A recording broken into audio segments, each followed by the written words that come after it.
देखिए, कोकनी माता का मंदिर जो है, भव्य मंदिर तो बनने वाला ही है।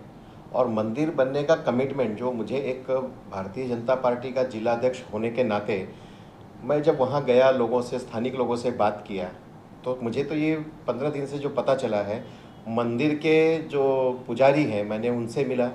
वो मेरे कार्यालय में भी कई बार आके गए और मुझे उनसे फ़ोन पे भी बात हुई। मेरे पुराने परिचित लोग हैं। वहाँ के स्थानिक जो रहवासियों, जिनका घर टूटा है, जिनका घर डेवलप होकर के मिलेगा, सभी लोगों ने कहा कि नहीं, हमें तो डेवलपर भव्य मंदिर बना के दे रहा है, हमारा एग्रीमेंट हो गया है साल 2 साल पहले। और ये मुझे अभी देखिए जितेंद्र जी से मिला है, ये मंदिर का डिज़ाइन है, एलिवेशन है,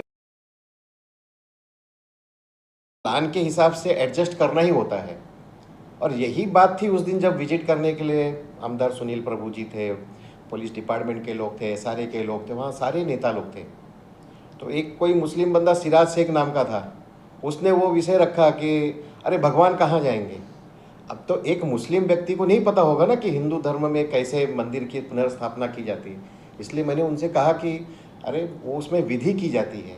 अब विधि में 2 प्रकार होता है, जो मैं अभी तक जाना हूँ, मतलब जो पंडित ज्ञानी लोग हैं उन्हीं लोगों से पता चला है कि कुछ लोग मूर्ति जो होती है विधि करके वहाँ से हटा के विसर्जन कर देते हैं, या कुछ लोग उस मूर्ति को चावल के इसमें बोरी, मतलब एक सिस्टम ऐसा करते हैं, उसमें अनाज में दबा के रखे रहते हैं, उस मूर्ति को फिर से पुनर्स्थापना करते हैं।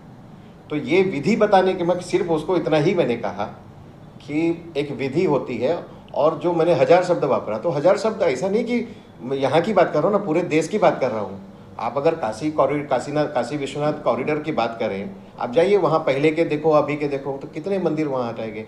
गुजरात में हो या किसी भी स्थान पे हो, जब डेवलपमेंट करते हैं, सड़क का विस्तारीकरण होता है या किसी क्षेत्र का विस्तारीकरण होता है, तो उस विस्तारीकरण में जो मंदिर मस्जिद जो भी कुछ होता है वो हटाया जाता है, उसका पुनर्स्थापना कर किया जाता है। और यहाँ मैंने देखा, एग्रीमेंट की कॉपी मैंने पढ़ी है कि जिसके अंदर लिखा गया है पूरी तरीके से कि वो मंदिर बनाएंगे, मंदिर के साथ साथ में 1000 स्क्वायर फीट का हॉल बनाएंगे, एक ऑफिस का कार्यालय, मतलब कार्यालय के लिए जगह देंगे। तो मुझे नहीं लगता है कि ये इसमें कोई भी कुछ विवाद ही नहीं है। यह सिर्फ क्या दिख रहा है मुझे कि कुछ लोग, राजनीति से हताश लोग, अपना राजनीति का जो उनका कैरियर ख़त्म होता दिख रहा था, वो अपने आप को बनाने के लिए ये सब कर रहे हैं। ये वही उदाहरण हो गया कि जैसे मान लो इसरो जो इतनी बड़ी संस्था है और वो एक रॉकेट छोड़ने जावे, 15 दिन के डिक्लेयर कर दें आज की 15 दिन बाद हम रॉकेट छोड़ेंगे और वो चंद्रमा पे जाएगा, तो मैं एक लेटर लिख दूँ इसरो को कि आप जल्दी से जल्दी एक रॉकेट छोड़िए, और रॉकेट छूट जाने के बाद मैं कहूँ देखो मेरे पत्र द्वारा ही रॉकेट छोड़ा गया। तो ये क्लेम किस लिए, ये क्यों किया जा रहा है? ताकि ये अभी आंदोलन जैसा माहौल बनाएंगे, और जब ये मंदिर बन के मिलेगा तो ये कहेंगे कि हमारी वजह से ही ये मंदिर लोगों को मिला। डीजीएस बिल्डर की बात मैं करूँ, वो खुद माता जी के इतने बड़े भक्त हैं, शीतला माता जी के, कि साल में जो 2 नवरात्रि आती है, दोनों नवरात्रि में वो अपने पैतृक स्थान पर, घर पे, गांव में, प्रयागराज में करोड़ों रुपए खर्चा करके वो माता जी का 9 दिन का प्रोग्राम करते हैं। कम से कम हर वर्ष 250 से ज़्यादा ऐसे वो क्या समूह लग्न करते हैं, और माता जी का उन्होंने प्रत्येक स्थानों पर भव्य कार्यक्रम किया है। उनका एक अभी लेआउट, एक मंदिर बना, एक बिल्डिंग बनी हुई है नेशनल पार्क के पास में, नैन्सी कॉलोनी करके, वहाँ भी मंदिर छोटा सा था, उस लेआउट में था, और उसको उन्होंने बहुत भव्य मंदिर बनाया, और लगभग 7 दिन का कार्यक्रम उन्होंने किया, एकदम दिवाली जैसा कार्यक्रम। सोसाइटी के लोग खुश हैं। और जहाँ तक मुझ पे आरोप लगाने वाले लोग हैं, तो ऐसे मूर्खों का मैं क्या जवाब देते हुए बैठूंगा जो बोल रहे थे कि धर्म का विरोध कर रहे हैं। मैंने खुद ने मेरे जीवन में, मेरे वार्ड में जब मैं नगर सेवक रहा हूँ, 3 मंदिर मैंने बनवाए हैं।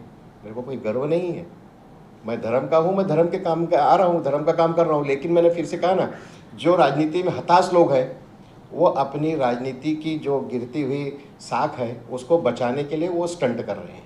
मीडिया के सामने ऐसा बिल्कुल नहीं था। ऐसा है कि मैं तो, मेरा कार्यालय में यहाँ दिन रात बैठ रहा हूँ, मेरा सीसीटीवी देख करके ले लीजिए, और मैं कहीं दूर नहीं गया, मैं वहाँ भी घूम रहा हूँ, मैं मेरे कार्यालय में भी घूम रहा हूँ, मैं सब जगह जा रहा हूँ। मैंने कहा कि अभी मूर्खों के मुँह कौन लगे कि जो छोटा छोटा, मतलब वो मुझ पर इस तरीके का अटैक करके। अच्छा, वहाँ पर ना कम से कम 25 से ज़्यादा पुलिस वाले थे, एसआरए के अधिकारी थे, सुनील प्रभु जी आमदार थे, सभी लोग थे, हर एक ने सुना है, वो जाना है वो। और सभी लोगों ने कहा अरे छोड़ो ज्ञानमूर्ति, तुम चिंता मत करो, फालतू लोग हैं जो ऐसा ऐसा बात कर रहे हैं घर में। सर ऐसे कोई कौन सा शब्द था जो धर्म के नाम को लेकर के इतना विवाद? मैं तो वही कह रहा हूँ कि उसी व्यक्ति से पूछो कि वो क्या कह रहे हैं। मैंने जो शब्द कहा कि ऐसे हजारों मंदिर जो हैं पुनर्स्थापित किए गए, शिफ्ट किए गए, उसकी एक विधि होती है। आप ही बता दीजिए, यदि इसमें मैं गलत हूँ तो बताइए, पूरे देश में ऐसा हुआ है कि नहीं हुआ है? तो उसमें वहाँ की जनता को सभी सुविधा मिली है, जैसे भाड़ा वगैरह सब? शायद आप मकबूल कंपाउंड की बात कर रहे हाँ हैं। जी। देखिए, मकबूल कंपाउंड में भी कहीं कुछ नहीं गड़बड़ है। वहाँ पे ऐसा है कि 1600, ये सामने का ही है, 1600 झोपड़ों का एक बड़ा लेआउट है, जिसके अंदर महाड़ा की ज़मीन बहुत बड़ी ज़मीन है। मेरा अपना, मेरे पिताजी का घर ये सामने ही है, और 2 घर है हमारे, तो वो अभी भी हैं।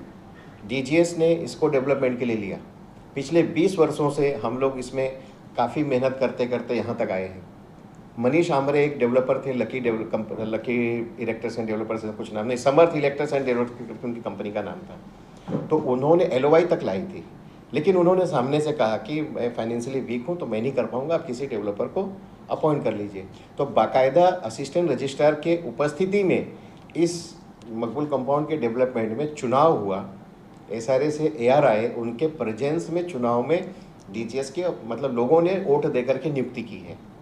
अब लोगों ने, आप भी जानते हैं एसआरए का कायदा कि 51% लोग जिस तरफ रहेंगे, पहले 70% था, अभी 51% हो गया, तो वो उनका बात माना जाता है। चुनाव में भी जो सोसाइटी का चुनाव था उसमें डीजीएस को लोगों ने चुन के दिया, तो बाकी लोगों को भी घर के बदले घर मिलेगा ही, कोई घर से वंचित नहीं कर रहा है। और हम मैंने वादा किया है कि मेरी पत्नी नगर सेविका है, यहाँ पर जनप्रतिनिधि मैं भी रहा हूँ, मैं आज जिलाध्यक्ष भी हूँ, इस नाते मैंने, मेरा दायित्व, मेरी जिम्मेदारी से मैंने लोगों का है कि एक भी घर को हम वंचित रहने नहीं देंगे। किसी भी प्रकार का अगर डॉक्यूमेंट कम भी रहेगा तो हम उसके छानबीन करके डॉक्यूमेंट ला करके उसका घर पात्र करके देंगे, और आज तक हम पात्र करके दे रहे हैं। सबसे बड़ी खासियत ये भी बताता हूँ, फिर आप ये कहेंगे कि नहीं मैं डीजीएस बिल्डर का बखान कर रहा हूँ। आम तौर पर जिसका अपात्र घर रहता है उसको खुद को दौड़ना पड़ जाता है, वकील करना पड़ता है, एसआरए में जाना पड़ता है। यहाँ डीजीएस ने खुद ने जिम्मेदारी ली है, और उसकी जो स्क्रूटनी फ़ी आती है, जो कुछ भी है, सारा खर्चा डीजीएस दे रहे हैं। बोले गरीब आदमी को मैं 40,000 भी जो ऑफिशियल फ़ी आता है भरने को, वो अभी नहीं भरने की ज़रूरत, वो मैं करके दूंगा, और कर रहे हैं। मतलब एकदम कठिन से कठिन काम में भी वो करके दे रहे हैं, लोगों को घर दे रहे हैं।